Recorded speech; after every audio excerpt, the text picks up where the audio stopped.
C'est vraiment la grosse fonctionnalité. Donc ça permet aussi de dire, je déclare un contrat, je déclare un fournisseur, donc comme là, ce fournisseur il est national, et après, chacun dans son entité va pouvoir rajouter des contacts qui sont propres à son entité. Donc le contact, je dis, il est dans mon entité, mais je l'attache au fournisseur qui donne. Donc comme ça, on arrive à gérer des niveaux. Je suis au niveau le plus haut, je veux quand même avoir la main sur un certain nombre d'informations, ou alors je suis au niveau local et moi je veux faire ce que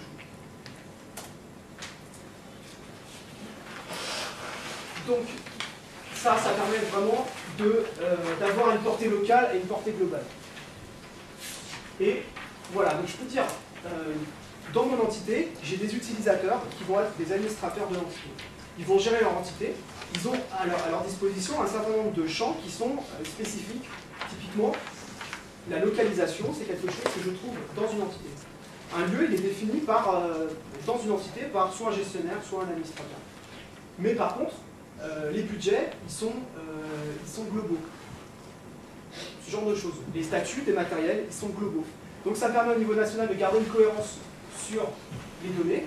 Certaines données qui vont me permettre de faire des consolidations. Typiquement, si je veux consolider toutes les machines qui sont au statut volé, si chacun a créé son propre statut dans une entité, ben on ne peut pas consolider. Donc ça, c'est national. Enfin, c'est au niveau le plus haut. Et après, au niveau local, je déclare mes lieux, mes prises réseau, enfin bon, je fais à peu près ce que je veux sur mes données, je dirais, de tous les jours. Si je déclare par exemple un fournisseur sur l'entité racine, il peut seulement être modifié par l'entité racine. C'est-à-dire que les gens dans les sous-entités, ils voient le fournisseur, mais ils ne peuvent pas le modifier.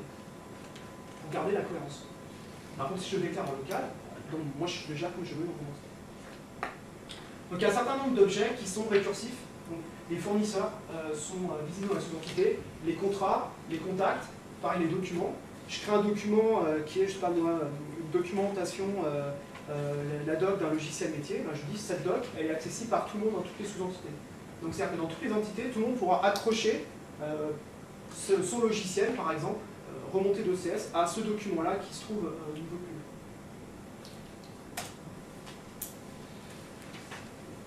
Parmi les autres fonctionnalités qui sont un peu avancées et qui facilitent bien la vie, on a ce qu'on appelle des dictionnaires de données. Le but, c'est qu'en fait, on se retrouve avec des données qui remontent d'OCS qui sont des données brutes. OCS, lui, ne fait aucun... En gros, il ne fait pas de traitement.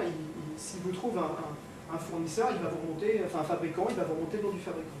Et comme les fabricants, chacun fait un peu ce qu'il veut par exemple, typiquement le nom des fabricants, en général, c'est un peu bazar. On va trouver IBM, IBM Corporation, IBM Corp, IBM Corp point, IBM Corp virgule, etc.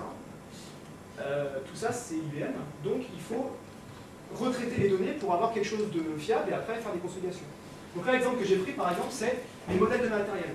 Ça, c'est des modèles IBM. Donc si OCS, il vous remonte ce modèle-là, mais si vous téléphonez à la hotline d'IBM et que vous dites mon modèle, c'est ça, et ben eux, ça leur parle pas. Eux, ce qu'ils attendent, c'est que c'est un ThinkCenter E51. Donc, par des systèmes de règles, on est capable de modifier automatiquement à la volée les données qui remontent d'OCS. Pareil pour les logiciels, on est capable de faire des fusions automatiques de logiciels pour en garder qu'un seul. Et donc ces règles, elles sont globales et ça permet aux administrateurs les plus, je dirais vraiment aux administrateurs de l'application, de dire je veux garder une cohérence de données. Je veux être sûr que toutes les données qui remontent, elles sont toujours comme je les définis. Donc en gros, faire des catalogues de données qui doivent toujours s'appeler comme ça. Et après, comme ça, je peux faire des consolidations. Le but de tout ça, c'est toujours de faire des consolidations à des niveaux plus hauts. Parmi les fonctionnalités qui étaient très demandées par les utilisateurs, on va trouver les favoris pour les recherches. Donc, en gros, c'est je fais une recherche et puis après, je dis cette recherche, je la bookmark. Et je vais pouvoir dire, je la bookmark soit pour moi, c'est privé, soit pour les gens de mon entité, soit pour les gens de mon entité et tout ce qui est en dessous. Donc, en gros, ça veut dire que les gens, dans leurs entités, ils peuvent faire leur propre bookmark, leur propre favori, soit les administrateurs globaux, ils peuvent mettre à disposition des requêtes pour tout le monde. On trouve des systèmes de réplication, donc réplication MySQL. Dans GLP, je peux dire, ben voilà, il y a une deuxième base qui est une base répliquée. GLP ne gère pas la réplication entre les bases, mais il gère le fait de pouvoir dire, il y a une base répliquée. Donc si ma base maître elle est tombée, eh bien, bascule automatiquement sur la base répliquée, passe l'application en lecture seule, et en attendant que la base maître elle revienne. Donc ça permet d'avoir une continuité de service.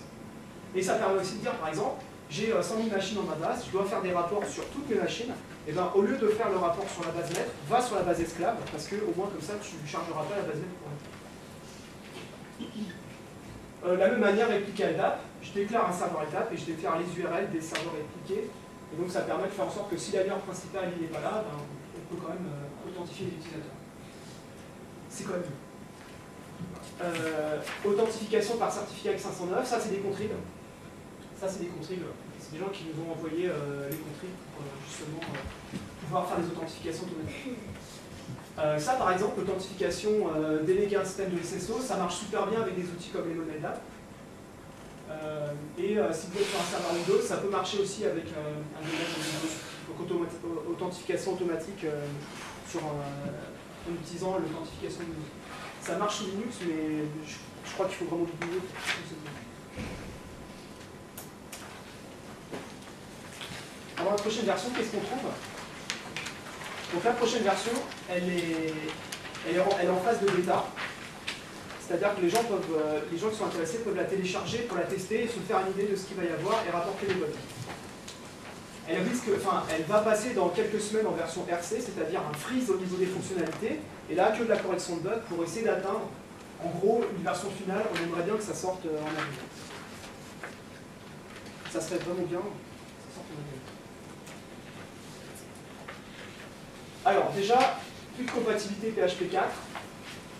En gros, le principe, c'est qu'on se calque sur Debian. Donc Debian, la prochaine version, a plus de compatibilité PHP 4, donc il n'y a plus de compatibilité PHP 4 dans GLPI. Ce qui nous enlève en fait plein de cas tordus, de problèmes avec PHP 4. Ça nous permet de simplifier le code et d'avoir plus qu'une architecture à maintenir. On a continué à améliorer la récursivité des objets pour faire des trucs, alors des choses qui sont, je dirais, qui étaient des gros manques, comme par exemple qu'un groupe puisse être récursif. En gros, je suis dans le helpdesk, j'ai un groupe local qui représente mon niveau 1, et puis après je veux escalader les tickets à un groupe du niveau dessus. Bah, actuellement, un groupe, il est dans une entité, il ne peut pas être visible dans les entités du dessous. Donc on ne peut pas le faire. Et sinon, il faut faire des patchs. Moi, j'ai des patchs spéciaux pour rajouter ce genre de choses. Et donc là, bah, ça nous permettra de définir des groupes à certains niveaux, et dire ces groupes, je mets des utilisateurs dedans, et ils sont visibles par toutes les entités du dessous. Donc si le ticket, le groupe niveau 1 qui est local, il ne peut pas résoudre, et ben, il escalade, il donne le ticket au groupe qui se trouve dans une entité du dessous. On a aussi rajouté la récursivité sur par exemple les matériels réseau pour dire ben voilà, ce matériel réseau il est partagé entre N entités, et donc je le mets sur une entité plus haute et j'attache tous mes matériels en dessous. Donc ça permet aussi de savoir tout de suite que ce matériel, eh ben, il y a tant de matériel de chaque entité qui se rapproche dessus. On a fait la même chose pour les imprimantes aussi, pour les imprimantes partagées, et aussi on fait la récursivité sur les logiciels, pour éviter d'avoir un logiciel défini par entité. Là, on a un logiciel au niveau le plus haut et il est visible par toutes les sous-entités. Donc ça, en gros, la récursivité, il y a une partie qui a été demandée par la communauté, typiquement la partie récursivité des groupes, et puis il y a d'autres choses qui ont été demandées par les gros clients qui avaient des cas un peu tordus qu'il fallait traiter, et donc on l'a fait. Par exemple, la compatibilité PHP 4, c'est pas la communauté qui l'a demandé, c'est nous qui l'avons pareil, on a fait en sorte maintenant qu'on utilise beaucoup plus Ajax qu'avant pour avoir à recharger des pages complètes. Et en fait ça, pourquoi il y a ça? Parce que pour nous déjà c'est plus simple, et parce qu'ensuite on est en phase de... Cette année on va rentrer en phase de déploiement sur de la partie helpdesk sur des très gros parcs, type 80 000, 100 000 machines. Et là, en fait, on veut faire en sorte qu'il y ait le moins de requêtes sur la base MySQL, il y ait le moins d'aller-retour avec le serveur.